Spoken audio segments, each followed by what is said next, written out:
সবাইকে উচ্চ মাধ্যমিক দর্শন ক্লাসে স্বাগত। আজকের ক্লাসে সমাধান করব 2025 সালে উচ্চ মাধ্যমিকের যে এবিটে কোশ্চেন পেপার বেরিয়েছে সেই কোশ্চেন পেপারে দর্শনের পেজ নাম্বার 103 পেজের যে লজিকগুলি আছে সেগুলি সমাধান করব। তিনের এর অথবা নিচের বাক্যগুলিকে তর্কবিদ্যাসম্মত বচনে রূপান্তরিত করো এবং তাদের গুণ ও পরিমাণ নির্দেশ করো। 1. রাজনীতিবিদরা কদাচিৎ সৎ হন। দেখো কদাচিৎ আছে, ব্যতিক্রম নিয়ম। সদার্থক হলে ও বচন, নয়ার্থক হলে আয় বচন। যেহেতু সদার্থক আছে ও বচন হবে, তাহলে এলেপ করে ও বচন দিয়ে লিখব কোনো কোনো রাজনীতিবিদ নয় সৎ। গুণ হবে নঙর্থক আর পরিমাণ হবে বিশেষ। 2. বৃত্তাকার বর্গক্ষেত্র নেই। দেখো নেই আছে, ই বচন হবে। এলেপ করে ই বচন দিয়ে লিখব কোনো উদ্দেশ্য আছে বর্গক্ষেত্র, কোনো বর্গক্ষেত্র নয় বৃত্তাকার। গুণ হবে নঙর্থক আর পরিমাণ হবে সামান্য।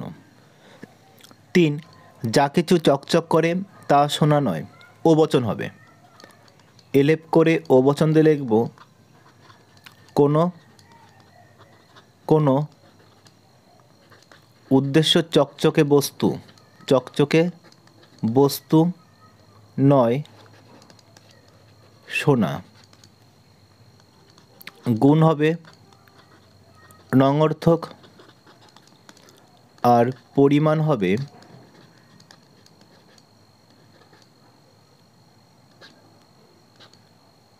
বিশেষ। 4. কেবলমাত্র ধার্মিকেরাই সুখী। দেখো কেবলমাত্র আছে, এ বচন হবে আর বাক্যের উদ্দেশ্য বিধেয় স্থান পরিবর্তন করবে। তাহলে উদ্দেশ্য ধার্মিক আর বিধি হচ্ছে সুখী। এ বচন হবে সকল, সুখী আগে চলে আসবে, সুখী পাশে লিখব ব্যক্তি হয় ধার্মিক। গুণ হবে সদার্থক আর পরিমাণ হবে সামান্য। বীর অথবা নিচের বাক্যগুলিকে বচনে রূপান্তরিত করে আবর্তন ও বিবর্তন করো। 1. বোকা ছাড়া কেউ নিজেদের মহান মনে করে না। দেখো ছাড়া আছে আর না আছে, এ বচন হবে আর বচন করার সময় বাক্যের উদ্দেশ্য আর বিধেয় স্থান পরিবর্তন করবে। তাহলে এ বচন দিয়ে লিখব সকল ব্যক্তি যারা নিজেদের মহান মনে করে হয় বোকা। একে আবর্তন করব, এ থাকলে আয় বচন হবে। তাহলে অতএব চিহ্ন দিয়ে এলেপ করে আয় বচন দিয়ে লিখব কোনো কোনো আবর্তনের উদ্দেশ্যবিধে স্থান পরিবর্তন করে। তাহলে বোকা আগে চলে আসবে, বোকা ব্যক্তি হয় যারা নিজেদের মহান মনে করে। পাশে লিখব আবর্তিত। এবার বচনটাকে বিবর্তন করব। তাহলে বিবর্তন করলে এ থাকলে ই বচন হবে।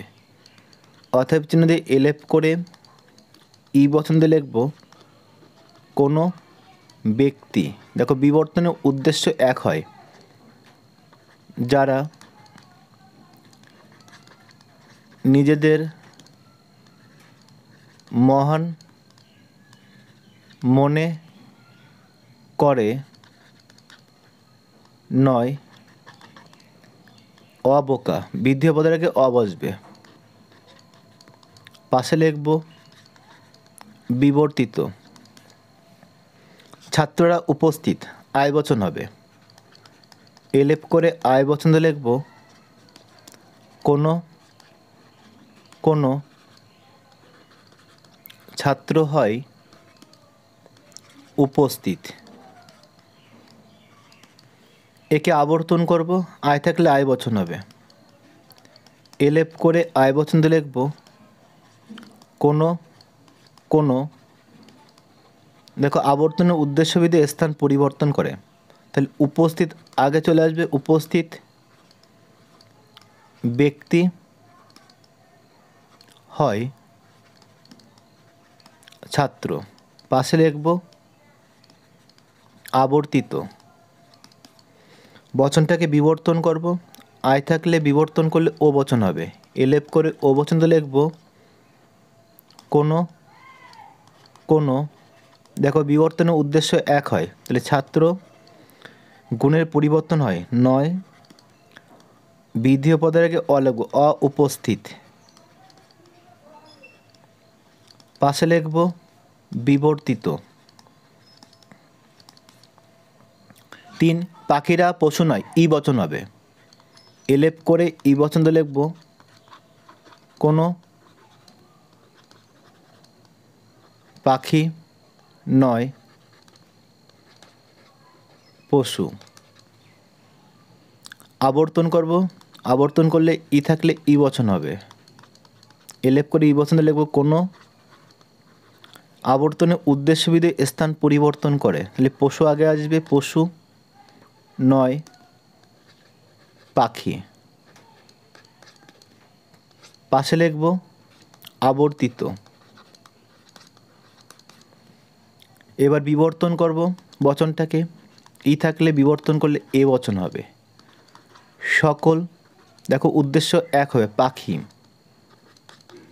গুণের পরিবর্তন হয় হয়, আর বিধেয় পদের আগে অ বসবে অপশু। পাশে লিখব বিবর্তিত। 4 ভালো খেলোয়াড় কদাচিৎ খেলায় হারে। দেখো কদাচিৎ আছে, ব্যতিক্রম নেই। সদার্থক হলে ও বচন, অনর্থক হলে আয় বচন। যেহেতু সদার্থক আছে ও বচন হবে। এলেপ করে ও বচন দিয়ে লিখব কোনো কোনো উদ্দেশ্য ভালো খেলোয়াড়, কোনো মানে ভালো খেলোয়াড় নয় খেলায় হারে। দেখো আবর্তন করব, আমরা জানি ও বচনে আবর্তন হয় না, তাহলে অতএব চিহ্ন দিয়ে লিখব ও বচনের আবর্তন সম্ভব নয়। বচনটাকে বিবর্তন করব, ও থাকলে বিবর্তন করলে আয় বচন হবে। কোনো কোনো উদ্দেশ্য এক হবে ভালো খেলোয়াড়, গুণের পরিবর্তন হবে হয়, বিধেয় পদের আগে অ বসবে, তাহলে খেলায় অ হারে। পাশে লিখব বিবর্তিত। সি নিম্নলিখিত যুক্তিগুলির বৈধতা বিচার করো। 1 এই ন্যায়টি বৈধ কেননা সকল বৈধ ন্যায়ের মতো এরও 3টি পদ রয়েছে। তাহলে সিদ্ধান্ত কোনটা? কেননার আগের বাক্য। দুটো বাক্য ফাঁকা রেখে আমরা সিদ্ধান্ত লিখব এলেপ করে। কি বচন হবে? এই ন্যায়টি বৈধ, এ বচন। এই ন্যায়টি হয়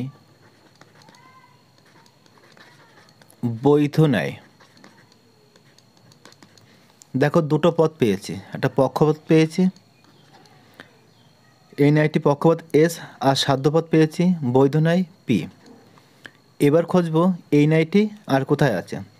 দেখো বলছে সকল বৈধ ন্যায়ের মতো এরও 3টি পদ রয়েছে। তার মানে কি এই ন্যায়টিরও 3টি পদ রয়েছে, আবার বৈধ ন্যায়ের তিন পদ রয়েছে।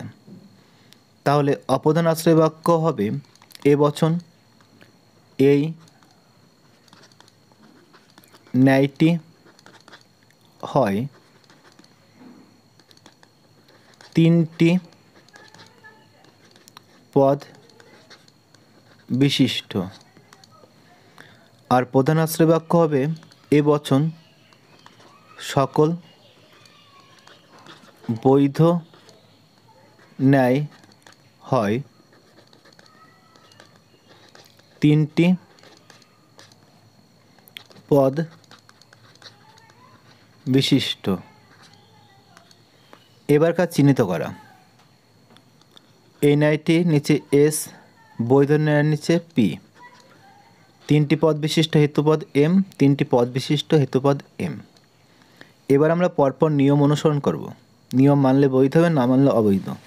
তাহলে প্রথম নিয়ম দেখবো, দুটি আশ্রয় বাক্য নঅর্থক বচন হবে না। দেখো নঅর্থক বচন হয়নি, নিয়ম মেনেছে। 2 নম্বর নিয়ম দেখো, দুটি আশ্রয় বাক্য বিশেষ বচন হবে না। দেখো বিশেষ বচন হয়নি, নিয়ম মেনেছে। 3 নম্বর নিয়ম দেখো যে প্রত্যেকটা তিনটি পদ থাকবে। দেখো তিনটি পদই আছে, না হলে M1 M2 হতো, P1 P2 হতো, S1 S2 হতো। 4 নম্বর নিয়ম দেখবো যে হেতুপদকে দুটি আশ্রয় বাক্যে অন্তত একবার ব্যাপ্য হতে হবে। দেখো এ বচন উদ্দেশ্যে ব্যাপ্য, বিধেয় অব্যাপ্য। এ বচন উদ্দেশ্যে ব্যাপ্য, বিধেয় অব্যাপ্য। এ বচন উদ্দেশ্যে ব্যাপ্য, বিধেয় অব্যাপ্য। তাহলে দেখো হেতুপদ দুটি আশ্রয় বাক্যে একবারও ব্যাপ্য হয়নি, তাহলে নিয়ম লঙ্ঘন করেছে। তাহলে এটা অবৈধ এবং অব্যাপ্য হেতুদোষ। তাহলে এবার আমরা মূর্তি আর সংস্থান বের করব। তাহলে মূর্তি, তাহলে মূর্তি কী হবে? মূর্তি হবে বচন তিনটে হচ্ছে মূর্তি। কী কী? এ এ এ মূর্তি। সংস্থান আঁকবো। এটা প্রধান আশ্রয় বাক্য, এটা অপ্রধান আশ্রয় বাক্য। প্রধান আশ্রয় বাক্যে প্রথমে পি আছে আর পরে এম আছে। অপ্রধান আশ্রয় বাক্যে আছে এস, তারপরে এম।